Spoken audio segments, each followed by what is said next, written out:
এই ছত্রকিল গ্রামে যে বটবৃক্ষটি ছিল, যেটি 1996-98 সালে আমি দেখেছিলাম, যেখানে একটি মেলা হতো। এই বটবৃক্ষটি এখন এই গ্রামে আর নেই। কেউ বলছেন ঝড়ে পুড়ে গেছে, কেউ বলছেন ডালপালা কেটে ফেলা হচ্ছে, কেউ বলেছেন মালিকরাই কেটে ফেলেছে, এবং কেউ বলছেন যে এটি আগুন দিয়ে পুড়ে ফেলা হয়েছে। প্রকৃতপক্ষে এই বটবৃক্ষটির ভাগ্যে কী ঘটেছে এটি আসলে জানা গেল না। এবং সবচেয়ে বড় বিষয় হলো, এখানে হিন্দু অথবা মুসলিম কেউই নির্বিশেষে বটবৃক্ষটির কথা বলতে চাচ্ছেন না, এবং বটবৃক্ষটির কথা বললেই তারা দৌড়ে পালাচ্ছেন এবং আপত্তি জানাচ্ছেন যে এই বিষয়ে আপনি কেন ভিডিও করছেন বা ভিডিও করতে এসেছেন। এবং তারা এক ধরনের কেউ কেউ মারমুখী আচরণও করেছেন।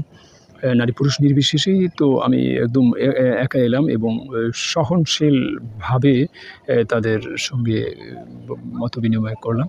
তো আমি এখন যেখানে রয়েছি এই জায়গাটি এতে ব্যাপক পরিবর্তন হয়েছে, গ্রামের শহর ঢুকেছে। এবং এখানে একজন বলছিলেন যে হিন্দুদের সংখ্যা কমেনি, তাদের কত ঘর আছে অবশ্যই এই পরিসংখ্যান দিতে পারেনি, কিন্তু এখানে আমি যে গ্রাম দেখেছিলাম, যেরকম সবুজ দেখেছিলাম, উন্নয়ন হয়েছে, অনেক পাকা বাড়িঘর দেখলাম, রাস্তাঘাট পাকা হয়েছে, কিন্তু এখানে যে গ্রামটি আমি এখন থেকে 24 বছর বা 26-28 বছর আগে দেখেছিলাম, সেই গ্রামটি সেরকমভাবে আর নেই। পরিবর্তন জগতের নিয়ম, পরিবর্তন হয়েছে বটে, কিন্তু এই পরিবর্তন মানে শুভ লক্ষণ বহন করে বলে আমার মনে হয় না। কারণ এখানে অনেক চিহ্নাদি রয়েছে যেগুলোতে আতঙ্ক অনুভব করার মতোই। উন্নয়ন হয়েছে, বেশ সড়ক পাকা হয়েছে, ইটসুরকি গ্রামে এসেছে, হয়তো গ্যাসের সিলিন্ডারেও তারা রান্নাবান্না করে, বিদ্যুৎ এসেছে, এরকম ব্যাপক পরিবর্তন হয়েছে উন্নয়নের। কিন্তু মানুষের মানসিকতার উন্নয়ন খুব একটা হয়েছে বলে আমার জানা নেই। তো এই যে আজকে রত্নাবতী গোমতী নদীর, কুমিল্লা শহর থেকে উত্তর পূর্ব দিকে এসে রত্নাবতী গোমতী নদীর, রত্নাবতী খেয়াঘাট পার হয়ে যে ছত্রখিল গ্রাম, চিরচেনা গ্রাম, আবহমান গ্রাম, এবং বিশেষ করে হিন্দু অধ্যুষিত যে ছত্রখিল গ্রামটি রয়েছে, সেই গ্রামটি আগের অবস্থায় নেই, অন্তত পক্ষে আমার এটি মনে হয়েছে। আপনারা কেউ যদি পূর্বের 30 বছর আগের ছত্রখিল গ্রাম দেখে থাকেন আর আজকের গ্রামে যদি আপনারা এসে একটু অনুসন্ধান করেন, তাহলে দেখবেন এখানে অসংখ্য লোক বাইরে থেকে এসে জমি কিনে নতুন করে বসত গড়েছেন। সেটি করার অধিকার তাদের রয়েছে, কিন্তু এলাকার যে এক ধরনের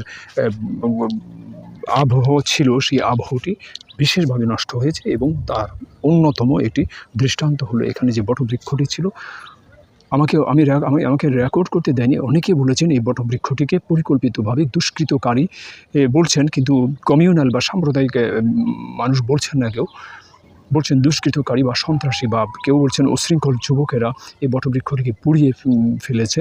এবং যে দেশে একটি বটবৃক্ষের মতো একটি ছায়াদার, মায়াদার এবং অক্সিজেন প্রদানকারী এত বিশাল সুবিশাল বটবৃক্ষ পুড়ে ফেলতে পারে, সেই দেশে আমরা বসবাস করছি। একটি বৃক্ষ যেখানে রেহাই পায় না, সেখানে আমরা মানুষরা কীভাবে এই রাষ্ট্রে বসবাস করব আগামী দিনগুলোতে, এটি নিশ্চয়ই ভাবনার বিষয় এবং এটি অত্যন্ত আতঙ্কেরও বিষয়।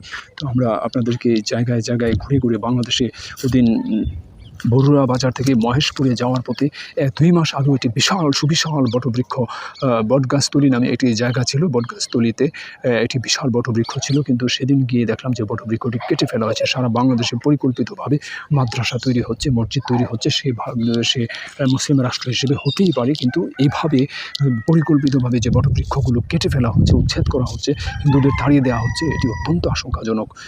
আমি আজকে কুমিল্লা জেলার সদর উপজেলার আমরাতলী ইউনিয়নের ছত্রখিল গ্রাম থেকে আপনাদেরকে এই কথাটুকু বললাম। আপনারা সবাই ভালো থাকুন, শুভকামনা নিরন্তর। আচ্ছা, এই যে মেলা হতো যে বটগাছটা, কি নাম আপনার? মিথুরানী দাস। আচ্ছা, এই বটগাছটা কি করেন আপনি? বুঝি না। কি করেন?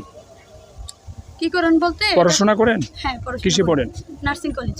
ও আচ্ছা, এই বটগাছটার নিচে মেলা হতো যে, এই বটগাছটা এখন মানে নেই। আমি ধরুন যে সাংবাদিক, 96 সালে প্রথমে এলাম, তারপর 98 সালে, আজকে এসে আরেকটু এদিকে যাই, টিনের ঘরটা থেকে শুরু। এখন দেখলাম যে বটগাছটা নেই। বটগাছটা কোথায় গেল? বটগাছটা হচ্ছে, বটগাছের জায়গাটা মূলত হচ্ছে আমাদের বাড়িরই, বুঝছেন, সাদুর বাড়ি। এখন এটার বয়স তো অনেক হয়েছে, প্রায় শুকাই গেছে। পরে মাঝখান দিয়ে ছেলেরা হচ্ছে আগুন ধরাই দিছে আর কি, নিচের দিকে আগুন ধরাই দেওয়ার পরে প্রচুর বৃষ্টি হয়েছে, তাও হচ্ছে এটা নিভে নাই আর কি, ওই আগুনে পুড়ে গেছে। হ্যাঁ, আর বাকিটা হচ্ছে ঝড়ে ভেঙে গেছে আর কি। ওই আগুনে পুড়ে এটা প্রায় শেষ হয়ে গিয়েছিল। আজকে আমি গেলাম, গিয়ে দেখলাম যে ছোট ছোট এই একটা বটের চারা রাখা হয়েছে। পাশে আবার আরেকজনের সঙ্গে কথা বললাম, উনি বললেন যে এই এটাও কখন গরু খেয়ে ফেলে এটা ঠিক নেই, কিন্তু এই কথাটা আগে গরু খেয়ে ফেলবে এতে মনে হলো যে তারা গরু দিয়ে এটা খাইয়ে ফেলবে অথবা এটা নষ্ট করে ফেলবে, ঠিক এরকম মনে হয়েছে। আমি বলি এই জায়গাটা হচ্ছে মূলত আমাদের মানে হিন্দুদের বলতে হ্যাঁ পারেন। হিন্দুদের তো আমি বলি, আমি যখন 96 সালে 98 সালে এসেছি পুরো গ্রামটা অসম্ভব সুন্দর একটা গ্রাম ছিল। এখন হয়তো রাস্তাঘাটের উন্নয়ন হয়েছে কিন্তু গ্রামটার সৌন্দর্য বাড়েনি। এবং এত বেশি মুসলিম এখানে এসেছে, তারা কোত্থেকে আসলো আমার জানা নেই এবং তাদের জন্ম ভিটে এখানে না। এটা দেখে আমি অবাকই হলাম আর কি। তো আপনাদের এই যে এই বটগাছের জায়গাটা তো আপনাদের নিজেদের জায়গা? হ্যাঁ, পাশে একটা মন্দির আছে না, এই মন্দিরটা হচ্ছে কালী মন্দির নামে পরিচিত। এটা আমার জেঠুই করছে। আর বটগাছ আমার বাবা কিছুদিন আগে লাগাইছে হচ্ছে আমাদের। আপনার বাবার কি নাম? দ্বিজেন্দ্র দাস।